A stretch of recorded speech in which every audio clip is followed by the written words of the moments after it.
अब जो मुकाबला होगा वो बसपा और भाजपा में होगा, या फिर देश का कोई भी चुनाव जीतने के लिए साम दाम दंड भेद की जय भीम के साथ साथ राम राम राम राम आदाब सत श्री अकाल इसके ऊपर भी चलना होगा। धार्मिक ध्रुवीकरण सिर्फ और सिर्फ बहुजन समाज पार्टी रोक सकती है, बहन जी मायावती रोक सकती हैं, योगी आदित्यनाथ, अखिलेश यादव, पीएम मोदी और तमाम नेता जो हैं वो दौरा करते रहते हैं। साथियों नमस्कार, एक नए सेशन के अंदर आपका स्वागत है और आज बात कर रहे हैं बहन जी मायावती बीएसपी की कि अगर उत्तर प्रदेश के 2027 के विधानसभा चुनाव के अंदर बीएसपी को अपनी सरकार वाकई में सीरियसली बनानी है तो एक इलेक्शन एनालिस्ट के तौर पर मैंने आज बहुत सारा डेटा पढ़ा है, बहुत सारा रिसर्च किया है, उसके बाद ये चार जो मैं पॉइंट आपको बताने जा रहा हूं।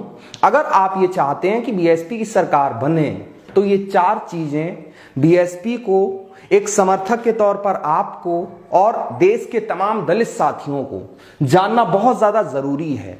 अगर आपको 2027 में उत्तर प्रदेश के अंदर राजा बनना है, अगर आपको सरकार चलानी है तो ये फैसले बीएसपी को, बहन जी मायावती को अपनी पार्टी के अंदर लागू करने पड़ेंगे।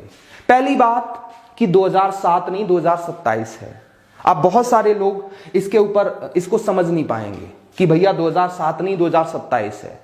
तो इसका जो ब्रेकडाउन है वो ये है कि बहुत सारे हमारे साथियों को ये लगता है कि भैया हमने 2007 में पूर्ण बहुमत की सरकार बीएसपी की बनाई थी, उसके बाद बहन जी मायावती ने बड़े अच्छे से 5 साल तक उत्तर प्रदेश को चलाने का काम किया, कई सारी योजनाएं बनाई, ये किया वो किया, वो मतलब बहन जी मायावती ने उस टाइम पर किया।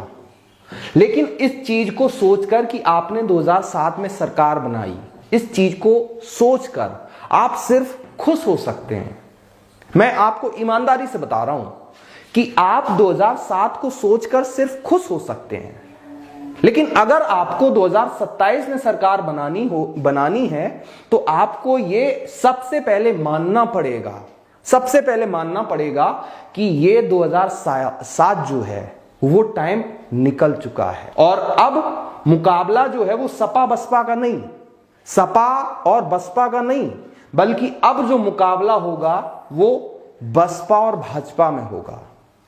देश के बहुत सारे दलितों को, बहुत सारे हमारे जो बीएसपी के साथी हैं, उनको ये लगता है कि भाई 2007 में जैसे हमारा मुकाबला समाजवादी पार्टी और बीएसपी में हुआ था तो भाई एक पार्टी तो जीतनी थी, भाई हो सकता है कि सपा जीत जाती, हो सकता है कि बसपा जीत जाती, तो बसपा जीत गई। ये नहीं है कि बसपा आसानी से जीत गई, उसके अंदर बहन जी ने बहुत सारी मेहनत की, बसपा के कार्यकर्ताओं ने मेहनत की, लेकिन तब टाइम और था। लेकिन अब जो मुकाबला है वो बसपा और भाजपा के बीच में है और भाजपा को जानने वाले जितने भी लोग हैं वो सब लोग जानते हैं कि भारतीय जनता पार्टी आज उत्तर प्रदेश का चुनाव जीतने के लिए या फिर देश का कोई भी चुनाव जीतने के लिए साम दाम दंड भेद सब कुछ करती है। सब कुछ भारतीय जनता पार्टी जो कर सकती है वो हर प्रयास करेगी। दूसरी बात कि भैया बड़ी बात क्या है, तो सिर्फ दलित वोटर नहीं सभी वर्गों को जोड़ना होगा, सिर्फ दलित वोटर नहीं सभी वर्गों को जोड़ना होगा। जय भीम के साथ साथ, ये बहुत ज्यादा इंपॉर्टेंट बात मैं आपको बता रहा हूं कि जय भीम के साथ साथ राम राम राम राम आदाब सत श्री अकाल इसके ऊपर भी चलना होगा। जय भीम के साथ साथ राम राम आदाब सत श्री अकाल इसके ऊपर भी चलना होगा। भाजपा की पोल अब आपको बीएसपी को जनता के सामने खोलनी होगी और धार्मिक ध्रुवीकरण इसको रोकना पड़ेगा। जी कह दे रहा हूं भैया।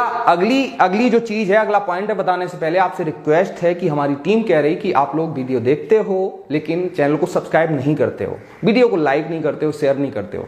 तो भैया हम इतनी मेहनत कर रहे हैं, देख रहे हैं पसीना निकल रहा है, तो कम से कम आप चैनल सब्सक्राइब करिए, है ना, वीडियो को लाइक करिए। और सबसे बड़ी बात कि अगर चाहते हैं कि बीएसपी की सरकार बने, हमारी ये आवाज बहन जी मायावती तक पहुंचे, तो इस वीडियो को फेसबुक और व्हाट्सएप के ऊपर ज्यादा से ज्यादा शेयर करिए। तीसरी अगली चीज है कि आकाश आनंद भाई, अभी कल परसों ही मीटिंग हुई है तो उसके बाद बहन जी मायावती ने आकाश आनंद साहब उनको राष्ट्रीय कोऑर्डिनेटर बना दिया है। तो अब इसके बाद आकाश आनंद साहब और बहन जी मायावती जैसे तमाम जो बड़े बड़े नेता हैं उनसे मेरी रिक्वेस्ट है कि आपको अब जमीन के ऊपर उतरना पड़ेगा। ऐसा नहीं होगा कि आप लखनऊ के अंदर बैठकर या फिर दिल्ली के अंदर बैठकर आप एक ट्वीट कर दें, उसके बाद आप सरकार बना जाएंगे। भाई राजनीति बदल चुकी है। आप देखते हैं कि योगी आदित्यनाथ, अखिलेश यादव, पीएम मोदी और तमाम नेता जो हैं वो दौरा करते रहते हैं। कभी अलीगढ़ के अंदर, कभी आगरा के अंदर, कभी हाथरस के अंदर, कभी कौशाम्बी के अंदर, कभी बुलंदशहर के अंदर, कभी शामली के अंदर, कभी संत कबीर नगर के अंदर, कभी कहीं, कभी कहीं, कभी नोएडा, कभी दिल्ली। ये मतलब नेता दौरे करते हैं ताकि उनको जो जमीन की सच्चाई है वो पता पड़ जाए। तो इसी की वजह से मैं कह रहा हूं कि अगला जो तीसरा फैसला है वो ये है कि आकाश आनंद भाई, बहन जी मायावती जैसे जो बड़े नेता हैं उनको जमीन के ऊपर उतरना होगा, लोगों के साथ मिलना होगा। ये अगला तीसरा फैसला अगर सरकार बनानी है तो करना पड़ेगा। और अगली चीज समर्थकों, भाई समर्थक सबसे बड़ी ताकत होते हैं किसी भी पार्टी की। समर्थकों, वोटरों, जनता के साथ खड़ा होना पड़ेगा। समर्थकों, जनता, वोटर, इनके साथ खड़ा होना पड़ेगा। मेरे पास ऐसे बहुत सारे मैसेज आते हैं, बहुत सारे ऐसे फोन आते हैं कि भैया हम बीएसपी की बात करते हैं, हम दलितों की बात करते हैं, हम बाबा साहब भीमराव अम्बेडकर की बात करते हैं, हम संविधान की बात करते हैं, तो पुलिस हमको परेशान करती है। पुलिस हमारे खिलाफ झूठे मुकदमे मतलब लिख देती है। बहुत सारे ऐसे लोग मेरे पास मैसेज करते हैं कि भैया ये हो गया, वो हो गया, मैंने बीएसपी की तारीफ कर दी तो फलाने इंसान ने मुझसे ऐसा कह दिया। पुलिस हमको परेशान करती है। तो ऐसे में बीएसपी को यह चाहिए कि अपने समर्थकों, अपने वोटरों, जनता के साथ खड़ा होना पड़ेगा। चाहे कुछ भी करो, लेकिन आप अपने समर्थकों का साथ दीजिए। अगर कोई समर्थक बाबा साहब की बात करता है, अगर संविधान की बात करता है, अगर बीएसपी की बात करता है और उसके खिलाफ झूठा मुकदमा दर्ज होता है, पुलिस परेशान करती है, अधिकारी बात नहीं सुनते हैं, तो उसके साथ बीएसपी को, बहन जी मायावती को खड़ा होना पड़ेगा। पूरी पार्टी खड़ी होनी चाहिए। अगर दलितों पर, अगर किसी गरीब पर, मजलूम पर अत्याचार होता है तो पार्टी को खड़ा होना पड़ेगा। इसके साथ साथ सोशल मीडिया, पता नहीं, मैं पिछले लगभग 1.5 साल से ये कह रहा हूं, बीएसपी के तमाम नेताओं को मैंने मैसेज किए, फोन किए, ये कहा कि भैया सोशल मीडिया सेल कम से कम उत्तर प्रदेश के अंदर तो बनना ही चाहिए। लेकिन पता नहीं जो बीएसपी के तमाम नेता हैं, जो बहन जी से नीचे काम करते हैं, वो हमारी बात क्यों नहीं सुन रहे हैं। मैंने बार बार मैसेज किया, फोन किया, ट्विटर के ऊपर तमाम चीजें की कि भैया सोशल मीडिया सेल बनाना होगा, नए युवाओं को जोड़ना होगा। आप देखिए कि भारतीय जनता पार्टी मतलब सोशल मीडिया का कैसे इस्तेमाल करती है, और अब तो समाजवादी पार्टी, कांग्रेस ये सब करने लगी हैं, लेकिन बीएसपी का सोशल मीडिया जो सेल है वो कहीं पर नहीं है। इसी वजह से मैं ये मांग करता हूं कि सोशल मीडिया सेल जल्दी से जल्दी बनाया जाए। अगर सरकार बनानी है, उसका आप रिजल्ट ऐसे देखिए कि 2024 के चुनाव में क्या हुआ। 2024 के चुनाव में समाजवादी पार्टी, कांग्रेस, तमाम जो बीजेपी, ये तमाम पार्टियां हैं, उन्होंने एक हवा ये फैलाई कि बीएसपी खत्म हो गई।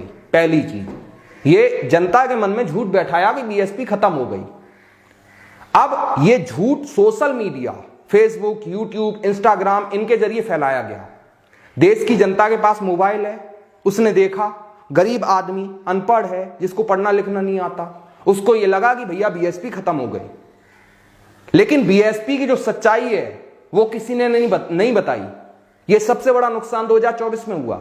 इसके बाद तमाम पार्टियों ने फैलाया कि भैया बहन जी मायावती जो हैं वो बीजेपी की मदद करती हैं, बीजेपी की बी टीम है। ये झूठ फैलाया गया 2024 के चुनाव में। लेकिन चूंकि बीएसपी का सोशल मीडिया सेल नहीं था, तो जनता के फोन में जो गया वो उन्हें लगा कि भैया ये बात सही है।